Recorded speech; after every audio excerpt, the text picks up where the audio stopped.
There's a reason why 401ks and individual retirement accounts are called tax deferred. You pay no taxes while accumulating this money, but Uncle Sam will eventually want those tax dollars when funds are withdrawn. Welcome to the world of required minimum distributions, commonly referred to as RMDs. When you turn 70 and a half, RMDs must be taken from all of your qualified accounts, including IRAs. This rule exists to make sure the tax benefits of these accounts don't extend indefinitely. Whether or not you need this money, you're forced to drain your retirement accounts and start using these assets. RMDs have been referred to as a double straitjacket. First, the government requires you to pull money out of your accounts when you don't necessarily want to, and then you have to pay taxes on the withdrawals. You worked hard to save this money. Why should the government dictate how and when you spend it? You know what they say, when the government gives you lemons, make lemonade. We've created a solution to end this RMD dilemma. You can take the required withdrawals and still leave an increased legacy. With the volatility of the stock market and today's low interest rate environment, leaving a legacy has become more difficult than ever before. Let me give you an idea of how this solution works. You have a 70-year-old man with $100,000 in his IRA. Because of stock market volatility and the low interest rate environment, for illustrative purposes only, we're going to assume a 0% return on his account.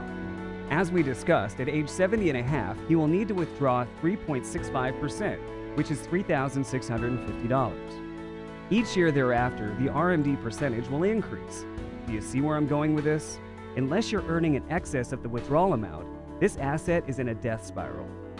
Based on those assumptions, over the next 15 years, he would be forced to withdraw approximately $55,739, leaving only $44,261 in his account. Not exactly an ideal scenario for the spouse. Unfortunately, we can't change the law, and we can't hide from the IRS, but we can ensure a legacy is left for your loved ones. By implementing a legacy optimization solution, we can unzip the RMD double straitjacket. How do we do this? It's simple.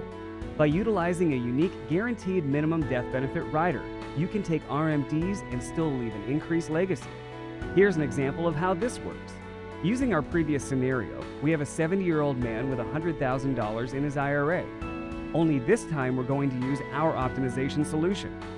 Allow me to paint a picture for you. Think of it like a stack of coins. We know that the RMDs must come out, but with the optimization solution in place, there is a minimum amount of interest that goes into the stack, let's say 4%. And the end result? The level of coins stays the same, thus maximizing the amount of money you can leave for your heirs. Just like the first example, over the next 15 years, he still takes out the same $55,739 and has the same accumulation value of $44,261.